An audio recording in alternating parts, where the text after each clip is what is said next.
Hare Krishna, what we are supposed to do during the Grahana time or during the Grahana Kalam, that we will see, and then we will see what we are not supposed to do before and during the Grahana Kalam. First, we need to chant as much as possible, because even if you chant one time, like you are saying Rama one time during that 3 hours or 2 hours of eclipse time, it means you chanted 100,000 times. It means your chanting gets multiplied. Even if you recite or even if you listen to Vishnu Sahasranamam one time, it means you recited or listened to Vishnu Sahasranamam 100,000 times. That is the power of this chanting during Grahana Kalam. So, please chant as much as possible, or you can even listen to Narasimha Kavacham one time, or you can even do charity. That's even more beneficial. See, Japa, Tapa, Tarpanam, Danam. These four things are important during this eclipse time, during the period of eclipse. I will mention it in the description as well as in the comment. Okay, you don't worry about the time now. That I will mention it. You can see it later.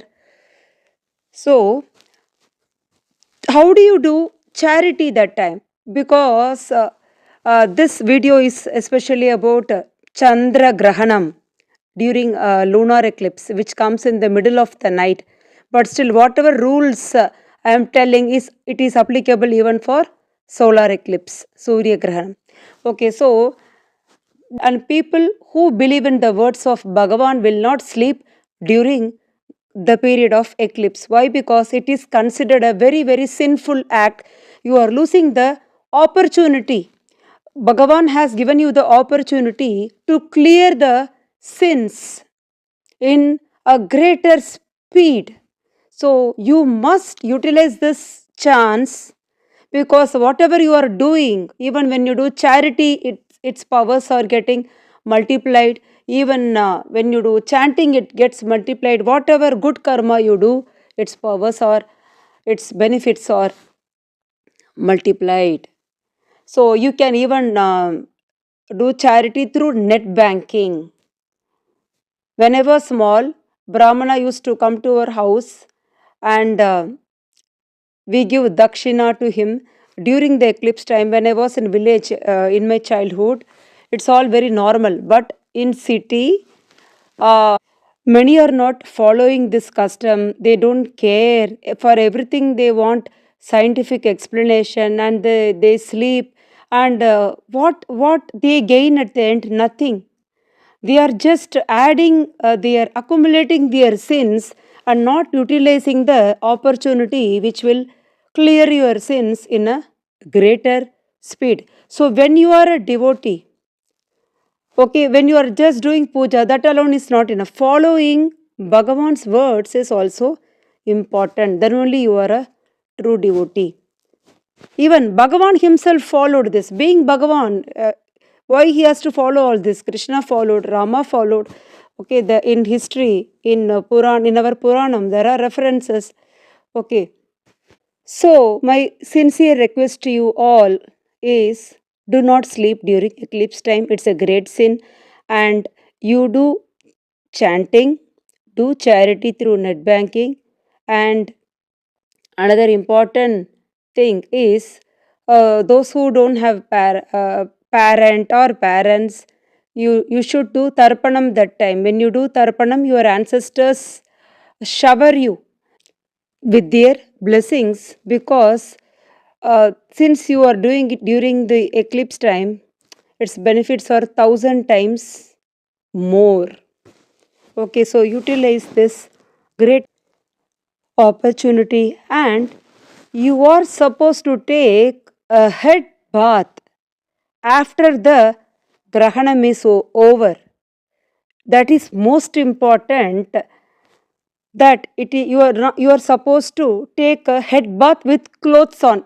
In what cloth you were doing chanting and all this during the Grahanam period, what cloth you were wearing, with that clothes on you need to take full head bath. Whole family including children, you all are supposed to take bath. You may wonder, but this is not a new thing. This was followed in my childhood. When I was a child, I was given a bath in the middle of the night during Grahanam period. Even now I am following. Since my parents followed, I am following, and since I follow, my children are following, and future generation, my children also will follow this in future. So please follow this. You need to take a head bath, otherwise it is considered impure. Okay, so you cannot, and you are not supposed to use the bed when you are chanting. You don't sit on the bed, because with whatever you sit on all gets impure. You need to wash the bed. It's not easy to wash the bed. You cannot wash the bed. So you need to sit on the floor. All the family members assemble in one place on the floor. You can put one small cloth, thin cloth, and sit on it, or even you can put a mat and sit on it. It's easy to wash the mat or a cloth than the blanket. Okay, so please understand that, because whatever you are using or you are touching, all gets contaminated during eclipse time. So you are supposed to wash everything after the Grahanam period is over. After the eclipse ends, immediately, even if it is in the middle of the night, you are supposed to take head bath. I am not telling something which is new. This was followed since time immemorial. So please do that. In fact, you are supposed to take a head bath even before the start of eclipse. Before the start of eclipse, you all are supposed to take a head bath. If it is difficult for you to take a head bath 2 times in the night, before the eclipse and after the eclipse is over, at least it is mandatory to take a head bath after the eclipse is over. That is compulsory. And you are not supposed to cook during the eclipse period. Your gas should not be on. You are not supposed to enter the kitchen. You are not supposed to enter your mandir or puja room if you have a separate room, or whichever area you allocated for temple, home temple. You are not supposed to go that side. Put a curtain before the eclipse starts. Okay, you are not supposed to, and even the temple is closed at that time. Okay, during eclipse time, even temples are closed.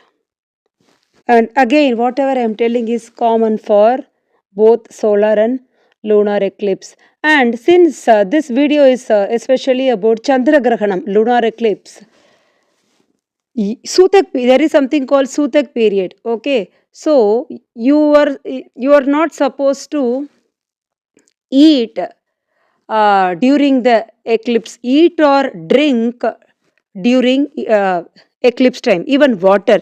Okay, during eclipse time. In fact, 9 hours before the eclipse starts, you should uh, stop eating, drinking, everything 9 hours before the start of the eclipse. If it is a solar eclipse, it's 12 hours before the eclipse. You need to stop eating or drinking anything.